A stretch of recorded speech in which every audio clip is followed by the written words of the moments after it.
கர்த்தருடைய பரிசுத்த நாமத்துக்கு ஸ்தோத்திரம். இந்த சனிக்கிழமை ஜெபத்திற்காக தேவன் நம்மை கூட்டி சேர்த்த அப்படின்னா நாம் நன்றியோடு அவரை துதிப்போம், அவரை ஸ்தோத்திரிப்போம், அவரை நம் மகிழ்ச்சியோடு பாடல் பாடி ஆர்ப்பரிப்போமாக. ஸ்தோத்திரம் ஆண்டவரே, ஸ்தோத்திரிக்கிறோம் ஸ்தோத்திரிக்கிறோம் ஸ்தோத்திரிக்கிறோம்.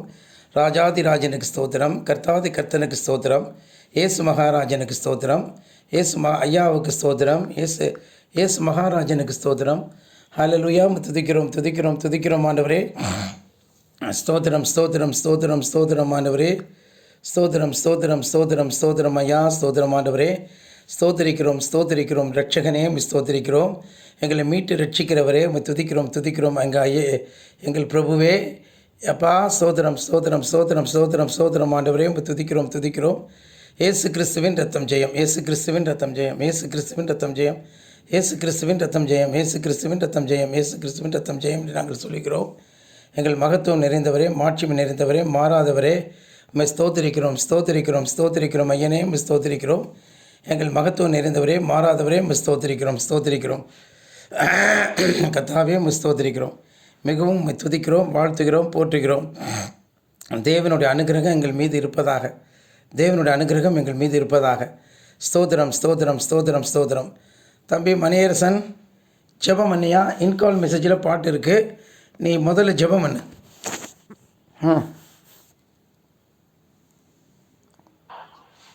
அப்பா பிதாவே ஸ்தோத்திரம் ஸ்தோத்திரம் ஸ்தோத்திரம் ஆண்டவரே, ஸ்தோத்திரம் ஆண்டவரே, ஸ்தோத்திரம் ஆண்டவரே. இந்த மாலை ஆண்டவரே, ரட்சகரே, மீட்பரே, தாசரே, நேசரே, கண்மலையை கிறிஸ்துவே ஸ்தோத்திரிக்கிறோம். துயாதி துயரே, ராஜாதி ராஜாவே, கர்த்தாதி கர்த்தாவே, உண்மை ஸ்தோத்திரிக்கிறோம். ஆண்டவரே, இந்த மாணவர்களை பிரேயரை ஆசிரியர்களும் பொறுப்படுத்திக் கொள்ளும், பக்தன் செய்தி தரும் உயர்த்தரலை வெளிப்படும். இந்த மாலை வழியிலே ஒன்று கூடிய உங்களுக்கு உங்களுடைய ஆத்மாக்களை ஆற்றும் கேட்போம். சத்திய வசனங்களை பங்கு பங்கமாகவே நாம் தந்து எங்களை தேர்ச்சி வருகிறது ஐயா. அப்படியாகவே நடக்கும் அப்பா. நாங்களும் ஆண்டவரே அந்த சத்தியத்தை கேட்டு பெற்றுக்கொண்டு அதன்படி நடக்க எங்களுக்கு விருப்பம் செய்ய மாட்டேங்கிறோம். அப்படி செய்யப்படுறதுக்கு ஸ்தோத்திரம். பேச தஞ்சம் பிதாவே, ஆமென். ஆமென். இன்கால் மெசேஜில் இருக்குது தம்பி, பாடுங்க. ஸ்தோத்திரம்.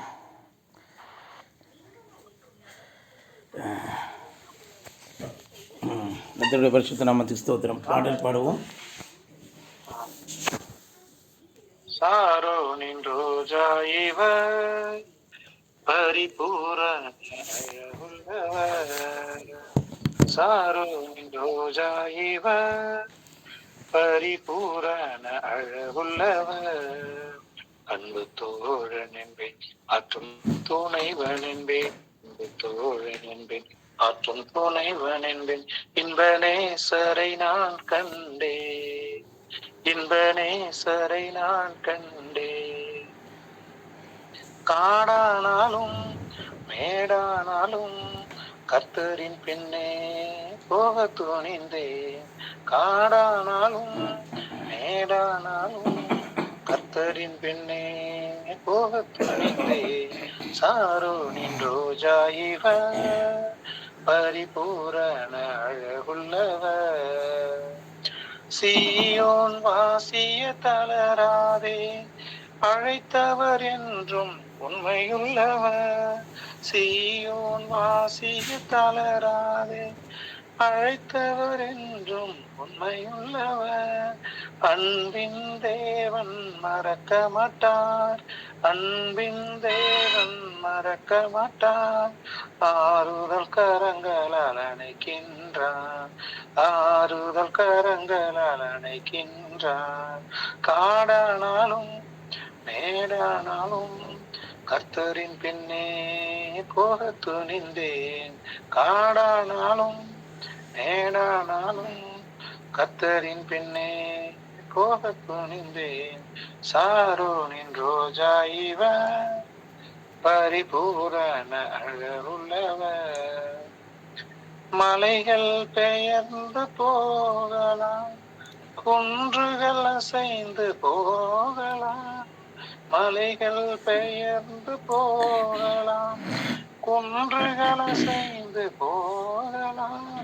மாறாதேவனின் புது கிருபை, மாறாதேவனின் புது கிருபை காலை தோறும் நமக்கு உண்டு, காலை தோறும் நமக்கு உண்டு. காடானாலும் மேடானாலும் கர்த்தரின் பின்னே போக துணிந்தேன். காடானாலும் மேடானாலும் கர்த்தரின் பின்னே போக துணிந்தேன். சாரோனின் ரோஜா இவர், பரிபூரண அழகுள்ளவர்.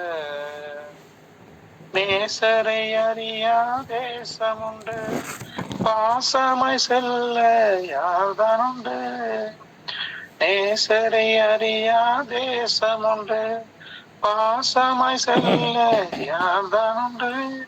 தாகமாய் வாடிடும் கர்த்தருக்காய், தாகமாய் வாடிடும் கர்த்தருக்காய், சிலுவை சுமந்து பின் செல்வோர் யார், சிலுவை சுமந்து பின் செல்வோர் யார்.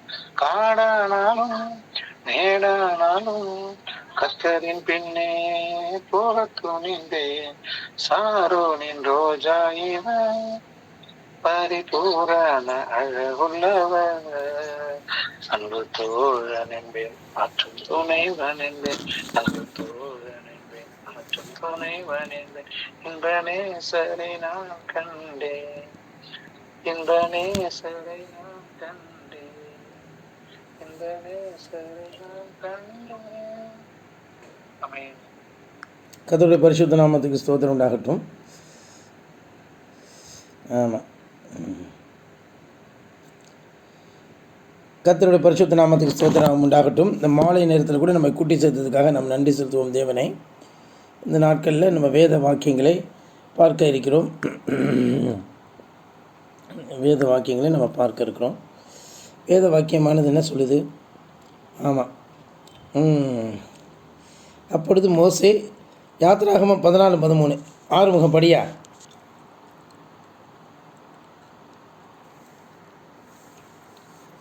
வேலை இருக்கியா?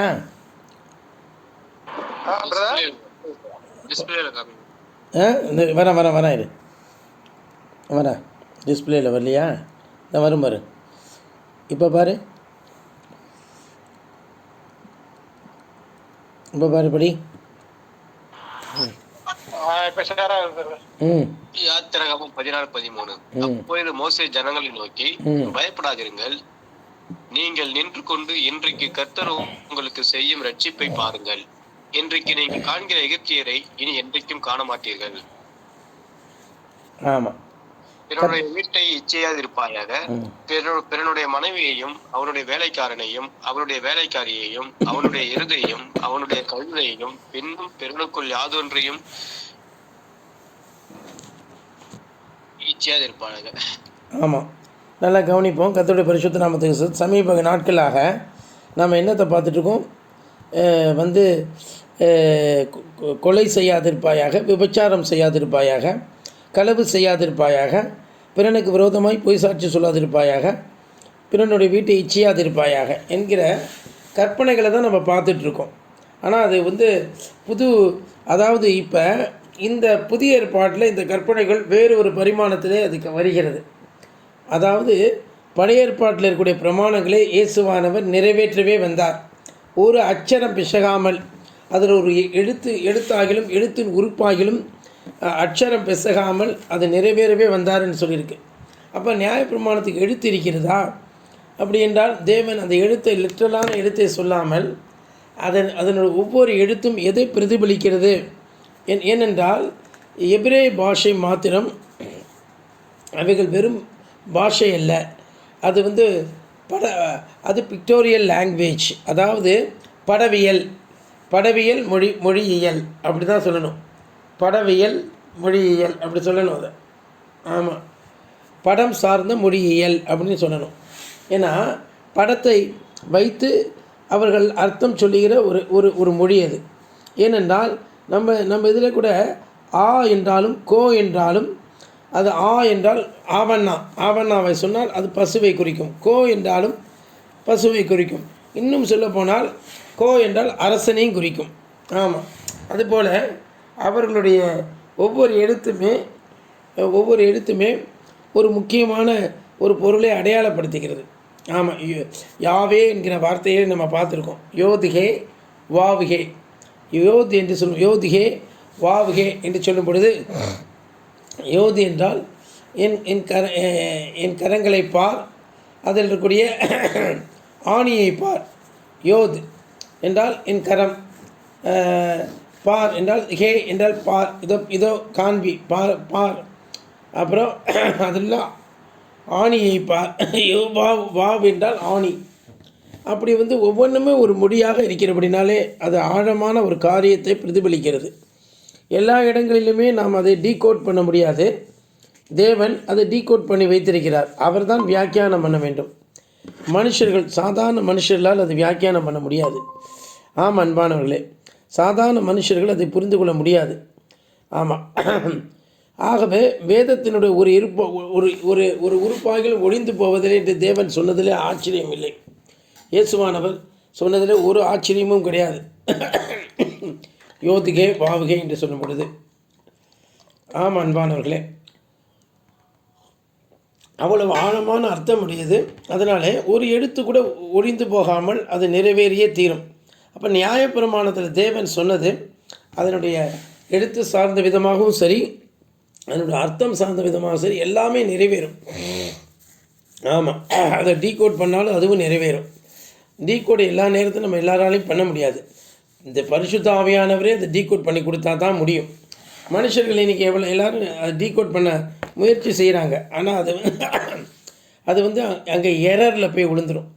இன்றைக்கி இருக்கக்கூடிய ஸ்தாபனங்கள் இந்த வேதத்தை தவறாக புரிந்து கொண்டபடியினால்தான், தவறாக வியாக்கியானம் பண்ணினபடினால்தான் மனுஷனுடைய கற்பனைகளை அங்கே கொண்டு வருகிறார்கள். தங்களுடைய இச்சைகளையும் துர்க்குணங்களையும் கொண்டு வருகிறார்கள். ஆனால் இந்த நேரத்திலே தானே நாமோ தேவன் நமக்கு அதை வெளிப்படுத்தி இருக்கிறார். நாம் எல்லாரும் கர்த்தருக்கென்று அர்ப்பணித்திருக்கிறோம். இந்த சபையானது கர்த்தருக்கென்று தங்களை அர்ப்பணித்திருக்கிறபடினாலே நம்ம வாழ்க்கையில் தேவன் அனுபவ ரீதியாக நமக்கு சொல்லித்தரார். நம்மளால் அநியாயம் செய்ய முடியாதபடிக்கு தேவன் நிறைய விஷயங்களை நமக்கு போதிக்கிறார். ஆமாம், நமக்கு நிறைய விஷயங்களை தேவன் போதித்து நமக்கு புத்தியை படிப்பிக்கிறார். ஆமாம், ஞானத்தை தருகிறார். ஆமாம் அன்பானவர்களே, தேவனுடைய மொழியே அது அலாதியானது. அது மனுஷர்களால் புரிந்து கொள்ள முடியாது. அவைகள் நம்முடைய அந்தகரணத்திலே தேவன் நமக்கு ஞானமாய் பொழிகிறார். ஞானம் இல்லாதவர்களுக்கு ஞானத்தை கொடுக்கக்கூடிய ரகசியம் இப்படி தான் வெளிப்படுகிறது அன்பானவர்களே. இப்போ நானே எடுத்துக்கொள்ளுங்களேன், எனக்கு என்ன தெரியும், நான் அதிகமாக எதுவுமே இப்போ நான் செய்கிறதில்ல. ஆனாலும் தேவன் இந்த செய்தியை என்னை கொண்டு தருகிறார். அவ்வளோ ஒரு சர்வ நிச்சயமாக அவருக்கு ஒரு சாதாரண பலமுள்ளவனோ பலவீனனோ அவனுக்கு உதவி செய்வது அற்ப காரியம். நான் எவ்வளவுக்கு எவ்வளோ பலவீனனாக இருக்கிறேனோ, எவ்வளோக்கு எவ்வளோ நான் குறைவுள்ளவனாக இருக்கிறேனோ, எவ்வளோக்கு எவ்வளோ நான் அறிவில்லாதவனாக இருக்கிறேனோ, அவ்வளவுக்கு அவ்வளோ நான் தேவனுடைய நான் நெருங்கி வர முடியும். ஆமாம், 5 தாளந்து உள்ளவன், 2 தாளந்து உள்ளவன், 1 தாளந்து உள்ளவன். இந்த 5 தாளந்து உள்ளவன் 5 தாளந்துகளையுமே அவன் இழந்து போக வேண்டும். அதை குறித்து அவன் பெருமை பாராட்டக்கூடாது. 5 தாளந்துகளை இன்வெஸ்ட் பண்ணி தான் அவன் மேற்கொண்டு 5 தாளந்துகளை. அதுபோல் எனக்கு இருக்கக்கூடிய ஞானம், கல்வி, குலப்பெருமை எல்லாவற்றையும் நான் இழந்து போய் தான் இந்த ஊழியத்தை நான் செஞ்சிகிட்ருக்கேன். ஆமாம் அன்பானவர்களே, அப்படித்தான். ஆகவே இந்த சபையில் இருக்கக்கூடிய நீங்களெல்லாம் பெரிய பாக்கியவான்களாக இருக்கிறீர்கள். நீங்களெல்லாம் இந்த நாட்களிலே நிறைய நன்றாக பயிற்றுவிக்கப்படுகிறீர்கள் தேவனால். சில சமயங்களில் நான் உங்களை கடுமையாக நடத்துவது போல தெரியும். தேவனும் உங்களை கடுமையாக நடத்துவது போல தெரியும். என்னடா வாழ்நாள் முழுசுமே தண்டனையா, தேவனை தேடுதுனதுனால் இப்படி ஒரு கஷ்டமான்னு சொல்லி நம்ம மன உளைச்சல் அடைவோம். அடைய வேண்டிய அவசியம் இல்லை. ஏனென்றால் இந்த உலகத்தினுடைய சம்பத்து குப்பை. இந்த உலகத்தில் எவ்வளவுதான் மனிதர்கள் சம்பாதித்தாலும் அது அவர்களுக்கு மேல் ஒட்டாது. மிகுதியாய் சேர்த்தவனுக்கு மிகவே மிகாது. அவன் அதை இழந்து தான் போக வேண்டும். குறைவாக சேர்த்தவனுக்கு குறையாது. ஏனென்றால் தேவன் சமநிலை பிரமாணம் என்றும் அளவு பிரமாணம் என்றும் பிரமாணங்களை வைத்திருக்கிறார். நிச்சயமாக இந்த பிரமாணங்கள் செயல்படும். வேதத்தில் நிறைய பிரமாணங்கள் உண்டு. நியாய பிரமாணம், நீதி பிரமாணம், பாப பிரமாணம், விசுவாச பிரமாணம், சமநிலை பிரமாணம், அளவு பிரமாணம், இப்படியாக நிறைய பிரமாணங்களை வைத்திருக்கிறார். ஆலய பிரமாணம் என்று. ஆமாம், ஒவ்வொரு பிரமாணத்தையுமே தேவன் நிறைவேற்றாமல் விடமாட்டார் அன்பானவர்களே. நாம் தேவனுக்கு ஒவ்வொன்றுக்கும் ஒரு காலம் உண்டு. நாம் கஷ்டப்படுறதுக்கு ஒரு காலம் உண்டு, சுகமாக இருக்கக்கூடிய காலம் உண்டு. நாம் ஏற்கனவே நம்ம கஷ்டப்பட்டுட்டோம், முன்பு நாம் கஷ்டப்பட்டுட்டோம். இனி நாம் வந்து சந்தோஷமாக தான் இருக்க போகிறோம். நாம் இனிமேல் என்ன செய்ய போகிறோம்? நாம் சந்தோஷமாகவும் மகிழ்ச்சியாகவும் தான் நம்ம இருக்க போகிறோம். ஆம் அன்பானவர்களே, ஆமாம், நம்ம மகிழ்ச்சியாகவும் சந்தோஷமாகவும் தான் நம்ம இருக்க போகிறோம். ஆகவே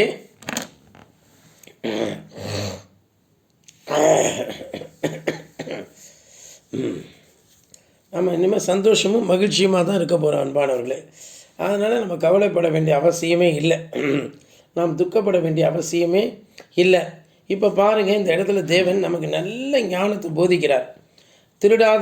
கொலை செய்யாதிருப்பாயாக என்றாலும், விபச்சாரம் செய்யாதிருப்பாயாக என்றும், அவர் வந்து களவு செய்யாதிருப்பாயாக என்றும், பிறன் பொருளை இச்சையாதிருப்பாயாக என்றும் அழகாக நம்ம சொல்கிறார். பொய் சாட்சி சொல்லக்கூடாதுன்னு சொல்கிறார். இதெல்லாம் நமக்கு சமீப நாட்களில் பார்த்தோம். சகோதரனை பகைத்தாலே போதும் நாம் கொலை செய்தவர்களாகி விடுகிறோம். நாம் யாரையும் பகைக்கவில்லை, ஆனால் நிறைய பேர் நம்மளை பகைத்திருக்கிறார்கள். உதாரணத்துக்கு சுரேஷ் ரொம்ப பகைத்திருக்கிறான், செல்வம் நம்மளை பகைத்திருக்கிறான், பொல்லாதவன் ஆசீர்வாதம் பகைத்திருக்கிறான். இன்றைக்கு இருக்கக்கூடிய கிறிஸ்தவர்கள் எல்லாரும் நம்மை பகைத்திருக்கிறார்கள். அவர்கள் நம்மளை அறியாமல் இருக்கலாம், ஆனால் அவர்கள் வேதத்தை தவறாக போதிக்கும்போது, நாம் சரியாக வேதத்தை பற்றி பிடிக்கும்போது அவர்கள் நம்மை பகைக்கிறார்கள். அவர்கள் காயின் வம்சத்தார். இன்றைக்கு இருக்கக்கூடிய கிறிஸ்தவ ஜனங்கள் அவர்கள் உண்மையிலே இயேசு கிறிஸ்துவனிடத்தில் இல்லை. அவர்களெல்லாம் காயின் வம்சத்தாராக இருக்கிறார்கள். அவர்கள் எவ்வளவு சொன்னாலும் நன்மை அவர்களால் செய்ய முடியாது. தேவன் எவ்விதமாக வழிபட விரும்புகிறாரோ அப்படி இவர்கள் வழிபடுவது இல்லை. இவர்களெல்லாம் தங்கள் இச்சையின்படி தான் தேவனை வழிபட அவர்கள் முற்படுகிறார்கள். ஆகவே இவர்கள் தேவனுடையவர்களே அல்ல. ஆகவே நாமும் அப்படி இல்லை. தேவன் என்ன விதமாக நம்மளை வழிபட சொல்லுகிறாரோ அந்த விதமாகவே நாம் வழிபடுகிறோம். ஆமாம் அன்பானவர்களே, நாம் அந்த விதமாக தான் வழிபட்டுருக்கோம் தேவனை. அதனால் நமக்கு எல்லா மேன்மையும் உண்டு, நமக்கு எல்லா சிறப்புகளும் உண்டு அன்பானவர்களே. ஆகவே நாம் சகோதரரை பகைக்கவில்லை. சகோதரரை பகைத்தபடினாலே சுரேஷ் குற்றவாளி ஆகிவிடான். இப்போ சகோதரரை பகைக்கிறதுனா என்ன அர்த்தம்? அதாவது சகோதரனை மூடனே என்று சொல்லக்கூடாது, வீணன் என்று சொல்லக்கூடாது. ஏனென்றால் இந்த சபையானது மத்திய 5 நடந்து வருகிறது. தேவன் கண்டிப்பாக நம்மளை அந்த வழியிலே பிடித்து அழைத்து வருகிறார். நாம் அவர்களுடைய பார்வையிலே வீணர்களாகவும் மூடர்களாகவும் தென்படுகிறோம். அதனால தான் சுரேஷ் அப்படி பேசுகிறான். அதன் பிற்பாடு எல்லாரும் நம்மளோட சேர பயப்படுகிறார்கள். நம்ம வீண் அலுவலக்காரர்கள், நமக்கு ஒன்றுமே தெரியாது என்று அவர்கள் நினைக்கிறார்கள். நம்மை அவர் அது நிமித்தம் பகைக்கவும் செய்கிறார்கள். நியாயம் இல்லாமல் கோபித்துக் கொள்கிறார்கள். நாம் மத்திய 5 நாம் நிற்பதினாலே, கடைபிடிப்பதினாலே அது அவர்களுக்கு பிடிக்க மாட்டேங்குது. மத்திய 5, 6, 7 என்ன சொல்லுது? பூமியில் பொக்கிஷத்தை சேர்த்து வைக்கக்கூடாதுன்னு சொல்லும் பொழுது, ஆனால் அவர்கள் பூமியிலே பொக்கிஷத்தை தான் சேர்த்து வைப்பேன் பிடிவாதம் பிடிக்கிறார்கள். ஆகவே இந்த உலகத்தில் பூமியில் பொக்கிஷத்தை சேர்த்து அதன்படி வாழ்ந்தவர்கள் நிச்சயமாக இந்த இந்த இந்த இப்படிப்பட்ட எளிமையாக வாழக்கூடிய சகோதரர்களை அவர்கள் பகைப்பார்கள். ஆமாம், நாம் அந்த பகையை வாங்கி கொள்ளத்தான் வேண்டும். ஆனால் நாம் கொலைபாதகம் செய்யவில்லை, அவர்கள் கொலைபாதகம் செய்த குற்றவாளி அவராகிறார்கள். அடுத்ததாக உலக சிநேகம் தேவனுக்கு விரோதமான பகை. உலக சிநேகம் தேவனுக்கு விரோதமான பகை. ஆமாம், ஆகவே அப்போ அது விபச்சாரம் செய்வதுக்கு ஒப்பானது. உலகத்துக்கு பிரியமாக இருக்கிறவன், பூமியில் பொக்கிஷத்தை சேர்த்திருக்கிறவன் விபச்சாரம் செய்கிறவனாகத்தான் இருக்கிறான். அவன் ஸ்தாபனங்களை சேர்கிறவன், ஸ்தாபனமானது வேசிகளாக இருக்கிறது. ஆமாம், மகா வேசியும் வேசியினுடைய பிள்ளைகளுமாக இருக்கிறது. ஆகவே பொல்லாத சபையை சேர்ந்தவர்கள் எல்லாருமே அவங்க தவறு செய்கிறவர்களாக இருக்கிறார்கள். அவர்கள் தவறு செய்தவர்களாக இருக்கிறார்கள். பொல்லாத சபையை சேர்கிறவர்கள் விபச்சாரியின் பிள்ளைகளாக இருக்கிறார்கள். பிதா, குமாரன், பரிசுத்த ஆவி என்று 3 பிரித்து அந்த நாமத்தை அறியாமல் இருக்கிறவர்கள் வேசியின் பிள்ளைகள். ஏனென்றால் தகப்பனுடைய பேர் தெரியவில்லை. இந்த மூவருமே ஒருவர் என்கிற அறிவு இல்லை, கர்த்தராகிய இயேசு கிறிஸ்துன்னு சொல்லி. ஆகவே பெந்தெகோஸ்து என்பது ஒரு வேசி, புராட்டஸ்டன்ட் என்பது அது ஒரு வேசி. அதே போல் அநேக சபைகள் வேசிகளாக இருக்கிறது. இவைகளுக்கெல்லாம் மூல காரணமாக இருக்கக்கூடிய மகா வேசி யார் என்றால் ரோமன் கத்தோலிக்க சபை. ஆமாம், இந்த சபை ஆகவே மகா வேசி என்று சொல்லப்படுவது அதுதான் காரணம். ஆகவே அதுதான் காரியமாக இருக்கிறது. ஆகவே இன்றைக்கு இருக்கக்கூடிய கிறிஸ்தவ சமுதாயம் அழிந்து நாரி நொதித்த ரணமாக இருக்கிறபடியினாலே நாம் அதை குறித்து என்ன சொல்ல வேண்டும் என்றால், இவர்களெல்லாம் வேசியின் பிள்ளைகளாக இருக்கிறார்கள். ஆமாம், இவர்களுக்கும் இயேசுக்கும் யாதொரு சம்பந்தம் இல்லை. ஆகவே விபச்சாரம் செய்யாதிருப்பாயாக என்றால் இந்த பொல்லாத சபையை நாம் சார்ந்து இருக்கக்கூடாது. அதுதான் தேவன் சொல்லிட்டு வர்றாரு. ஆம் அன்பானவர்களே, அதான் விபச்சாரம் செய்யாதிருப்பாயாகன்னு சொல்லி. கணவன் மனைவி உறவு புனிதமானது. ஆனால் கணவனும் மனைவியுமே கூட அவளோட உறவை தெய்வீகமாக பார்த்து அவளோட தாம்பத்தியம் கொள்ள வேண்டும். அது இச்சையாக, அது அருவருப்பாக நம்ம செய்தோம் என்றால் அதுவும் சற்று விபச்சாரத்துக்கு என்ன சரியா அது ஈடாகத்தான் இருக்கிறது.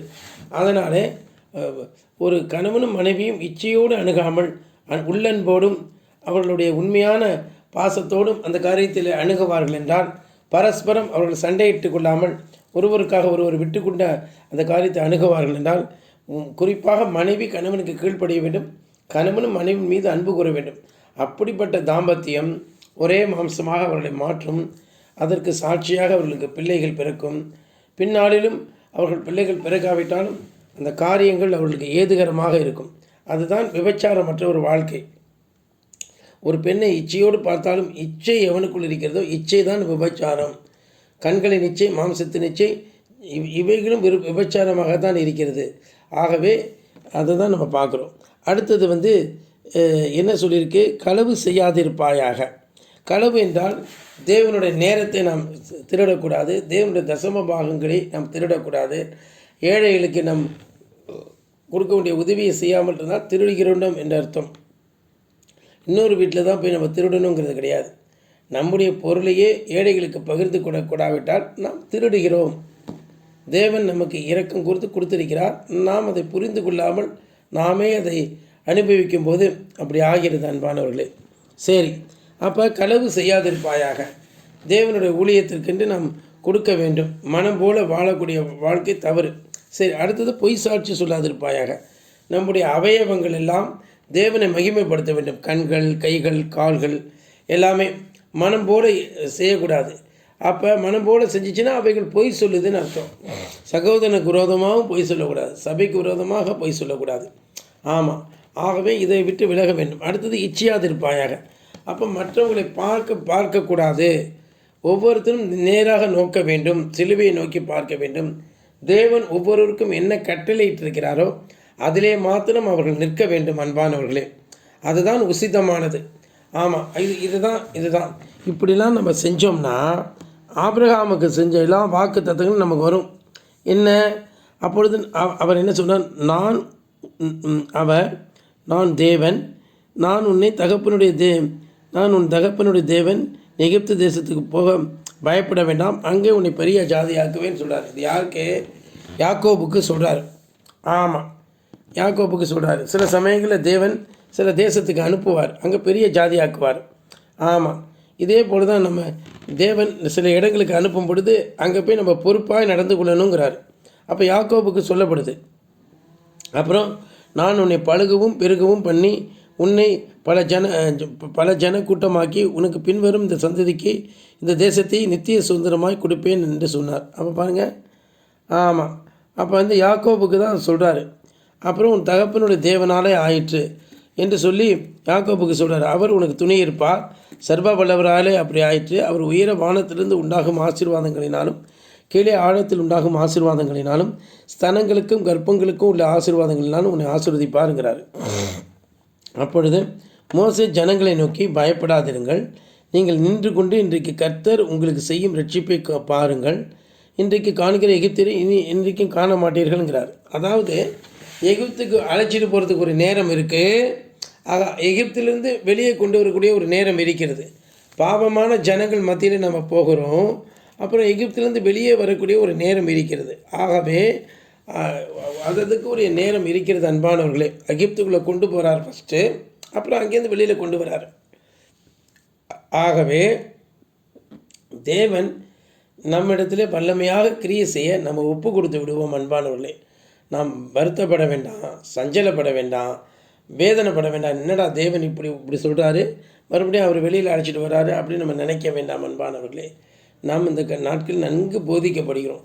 இந்த உன்னத திருச்சபை உலகத்தையே அசைக்கப் போகிற ஒரு உத்தமமான திருச்சபை. பிசாசு இதை அடையாளம் கண்டுக்கிட்டான்.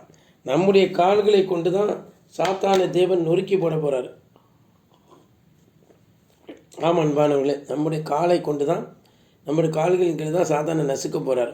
நமக்கு பெரிய டாஸ்க் வச்சுருக்கிறார். நாம் தளர்ந்து சோர்ந்து போகாமல் பரிசுத்தமாக ஜீவிப்போம் என்றால் தேவன் நமக்கு எல்லா உதவியும் செய்வார், எல்லா நன்மையும் செய்வார். பொறுமையாகவும் நிதானமுமாக இருந்து ஒவ்வொரு நாளும் நம்ம சுத்திகரித்து கொண்டு மிகுதியாக ஜெபித்து மிகுதியாக ஸ்தோத்திரம் பண்ணி சந்தோஷமாக இருப்போம் அன்பானவர்களே. ஆமாம், இப்படியாக செய்தி உங்களை நோக்கி வருது. இந்த நாம் யாக்கோபின் புத்திரர்கள், இது யாக்கோபுக்கு சொல்லலை, உண்மையான யாக்கோபாகி நமக்கு தான் சொல்கிறார், நம்முடைய சபைக்கு தான் சொல்கிறார். நாம் தான் உண்மையான இஸ்ரவேல், உள்ளத்தின்படியான இஸ்ரவேல், உள்ளத்தின்படியான யாக்கோபு, உள்ளத்தின்படியான யூதா நாம தான் அன்பான யூதர்கள். ஆகவே சந்தோஷமாக இந்த செய்திக்காக இது பண்ணுவோம். சிஸ்டர் உமா சிஸ்டர், உங்களால் ஜெபம் பண்ண முடியுமா? இல்லாட்டி ஆறுமுகனி ஜெபம் பண்ணியா? ஆறுமுகனி ஜெபம் பண்ணு.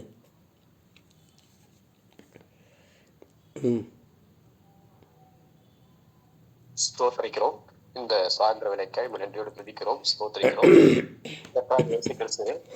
இந்த சாயந்திர வேலையிலே தேவனாய கர்த்தர் உங்களுடைய தாசரோடு நீர் பேசுகிற இப்போது பேசின ஒவ்வொரு வார்த்தையும் சத்தியமுள்ள வார்த்தை. அது எங்களுக்கு ஜீவனை கொடுத்து நாங்கள் மனம் திரும்ப வேண்டும் என்று நீடிய பொறுமுள்ளவராக இருக்கிறபடியால் நாங்கள் எல்லோரும் மனம் திரும்பி குணப்படவும் உண்மையாய் உண்மை தொழுது கொண்டு உங்களுடைய ஊழியத்தை செய்ய எங்களுக்கு பிறகையும் திரும்பியும் தண்ணி வழிநடத்தும்படியும் உங்களுக்கு ஸ்தோத்திரிக்கிறோம். நாளை ஞாயிற்றுக்கிழமை ஆராதனை ஆசீர்வதியும் அப்பா ஸ்தோத்திரிக்கிறோம். எல்லா சகோதரர்கள் எல்லோரும் நீ ஒன்று கொண்டு சேர்ப்பிறாக. இந்த சபையில பிரிந்து போன எல்லா ஆத்துமாக்களும், முன்குறிக்கப்பட்ட எல்லா ஆத்துமாக்களும் உங்களை கேட்டு அதன் பிறகு கர்த்தர் அனுகிரகம் செய்யும். ஸ்தோத்திரம் துதிக்கிறோம் கர்த்தர். அப்பா ஸ்தோத்திரிக்கிறோம். நீர் எங்களை ஒவ்வொரு நாளும் நித்தமும் நீர் வழிநடத்துகிற தேவனாய் இருந்து எங்களை பரிசுத்தப்படுத்தி உங்களுடைய சத்தியத்தின் பாதையிலே நாங்கள் ஆண்டவரே ஸ்தோத்திரிக்கிறோம் கனி கொடுக்க விரும்புகிறேன்.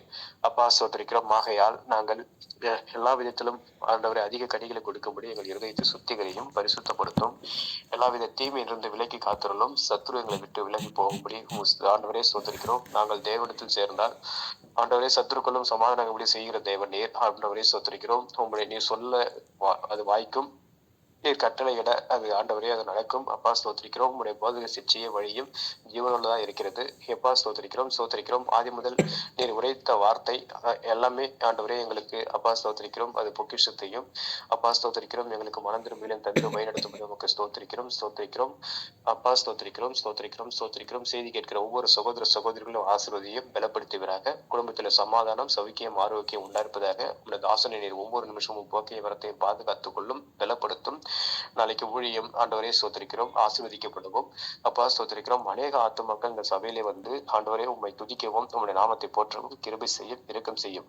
இயேசுவின் நாமத்தால் பிதாவே, ஆமென்.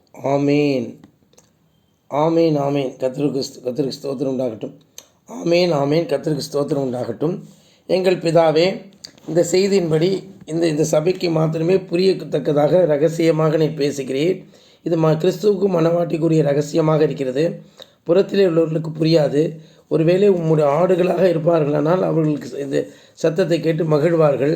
அந்த ஆடுகள் சத்தத்துக்கு கேட்கும், அதை விளங்கி கொள்ளும், அதை விசுவாசிக்கும், அதை பின்பற்றுவார்கள். ஆண்டவரே, இப்படியாக உலகம் எங்கும் இருக்கக்கூடிய ஆடுகள் எல்லாரும் கூட்டி சேர்க்கப்பட கர்த்தர் அதிசயத்தை செய்வீராக. இப்பொழுதும் எங்களுக்கு வரங்களையும் வல்லமைகளையும் அதிகாரங்களையும் தந்து இந்த ஊழியத்தை இன்னும் கனப்படுத்தும். இதில் இருக்கக்கூடிய எல்லாருடைய கஷ்டங்களை எடுத்து போடும். சாசு ஒழிந்து போவானாக. எங்கள் காலின் கீழே ஒப்பு கொடுப்பீராக.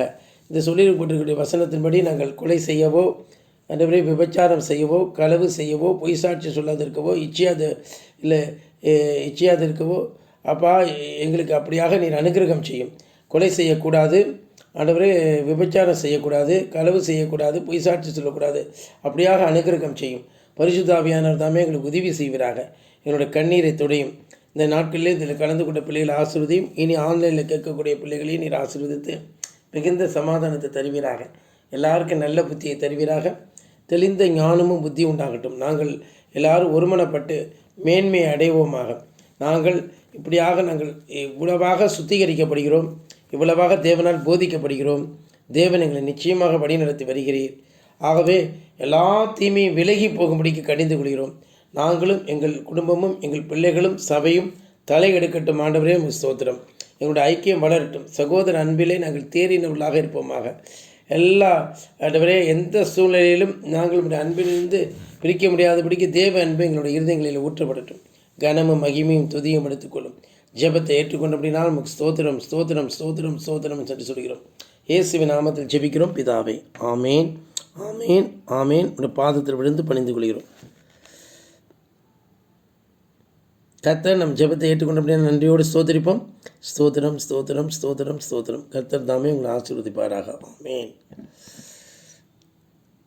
ஆமேன்.